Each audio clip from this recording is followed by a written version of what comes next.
Top quality और consistent performance के लिए सिर्फ सिल्वर पंप्स। टॉप क्वालिटी और कंसिस्टेंट परफॉर्मेंस के लिए सिर्फ सिल्वर पंप्स, नाम याद रखना। राष्ट्रवादीच्या नेत्या रोहिणीजी खडसे सध्या आपल्यासोबत आहेत। आपण त्यांच्यासोबत चर्चा करणार आहोत।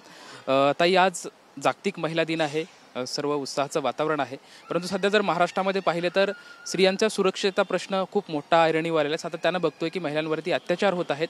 तुम्ही राष्ट्रपतींना एक पत्र लिहिलेलं आहे, त्यांच्याकडे एक निवेदन दिलेलं आहे, म्हणजे देत आहे की एक खून माफ। तर काय सर्व गोष्टी आहेत? आज आपण संपूर्ण महाराष्ट्रामध्ये बघितलं तर सगळीकडे महिला अत्याचाराच्या घटना ह्या मोठ्या प्रमाणात वाढत आहेत। 2 दिवस आधी पण आपल्याच मुंबईमध्ये एका 12 वर्षीय मुलीवरती सामूहिक अत्याचार करण्यात आला। म्हणजे 12 वर्षाच्या मुलींपर्यंत ह्या विकृत मानसिकतेच्या लोकांचा मजल गेलेली आहे। आणि आपण विचार करू शकत नाही की आज जो काय महिलांना त्रास होतोय किंवा जी काय महिलांना आज महाराष्ट्रामध्ये असुरक्षित वातावरणामध्ये राहण्यासाठी त्यांना किंवा त्यांच्या घरातल्या लोकांना चिंता वाटते आहे, त्यासाठी मी राष्ट्रपती महोदयांकडे ही मागणी केली आहे की त्यांनी आजच्या दिवशी आम्हाला एक गिफ्ट द्यावं, ते म्हणजे एक खून माफ करून। आम्हाला करायचं आहे खून ह्या विकृत मानसिकतेचा, की ज्या मानसिकतेतनं त्यांच्या ह्या आरोपींच्या मनामध्ये ही विकृतता तयार होते।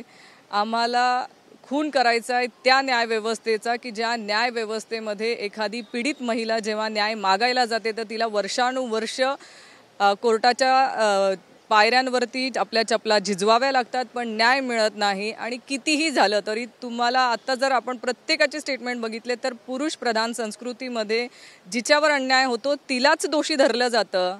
ह्या सगळ्या प्रवृत्तींचा आम्हाला खून करायचा आहे। आणि जिथे ताराराणी असतील किंवा पुण्यश्लोक अहिल्यादेवी होळकरांनी आज राज्यामध्ये किंवा देशामध्ये जेव्हा न्याय देण्याची वेळ आली तेव्हा त्यांनी तलवार उपासली होती, आणि आम्हा महिलांनाही तलवार उपसून ह्याच आमच्या स्वतःच्या अधिकारासाठी लढाईसाठी आम्हाला न्याय मागायचा। आणि तो आम्ही राष्ट्रपती महोदयांकडे मागतोय की त्यांनी आम्हाला एक खून माफ करावा, आम्हाला न्याय द्यावा, आणि ह्या परिस्थितीमध्ये आमच्यासाठी लवकरात लवकर कडक कायदे मंजूर करून त्यांनी आमच्या सगळ्या भारतातल्या माता भगिनींना आजच्या दिवशी जागतिक महिला दिनाच्या दिवशी एक आगळं वेगळं गिफ्ट द्यावं।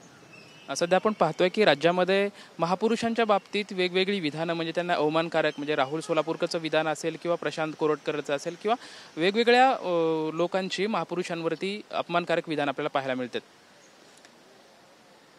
आज जर आपण सगळे चर्चा बघितल्या किंवा मीडियावरती सगळ्या राजकारण्यांचे वक्तव्य बघितले तर खेद वाटतो।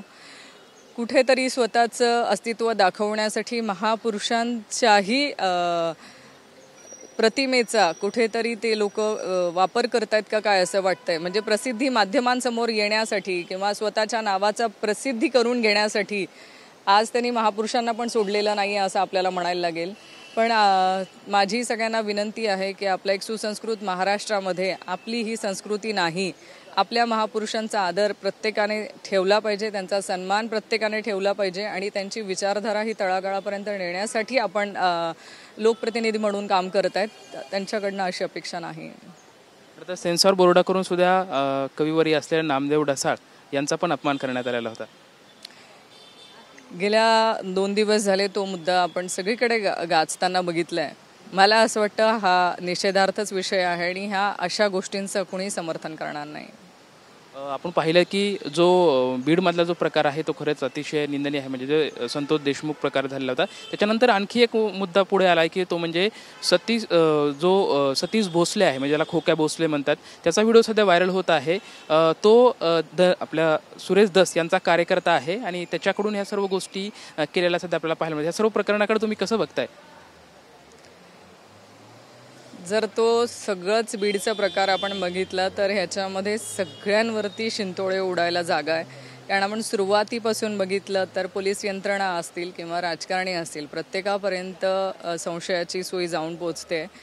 पण आम्हाला विश्वास आहे की लवकरात लवकर देशमुख परिवाराला न्याय दिला जाईल आणि त्यांच्या जे अपराधी त्यांच्या गुन्ह्यासाठी असतील त्यांना कुठेही सरकार पाठीशी घालणार नाही, आणि त्यांना लवकरात लवकर देशमुख कुटुंबियांना न्याय देण्यासाठी सरकार प्रयत्न करेल।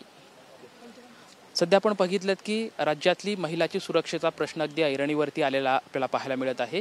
जी प्रवृत्ती आहे, लोकांच्या मनातली मानसिकता आहे, या मानसिकतेचा खून करण्याची आम्हाला परवानगी द्यावी अशी भूमिका सध्या रोहिणी खडसे यांच्याकडून करण्यात येत आहे। त्यांच्या माध्यमातून खरं तर राष्ट्रपतींना एक खून माफ याचं एक पत्र लिहिण्यात आलेलं आहे। यांच्या आताच आपण त्यांच्याकडून ही प्रतिक्रिया ऐकलेली आपल्याला मिळाली।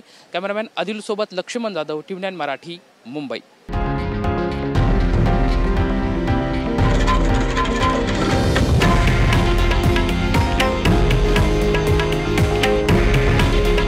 हे आहे देशातील नंबर 1 न्यूज नेटवर्क आणि आपण पाहत आहात TV9 मराठी। काळजी तुमची, हित महाराष्ट्राचं।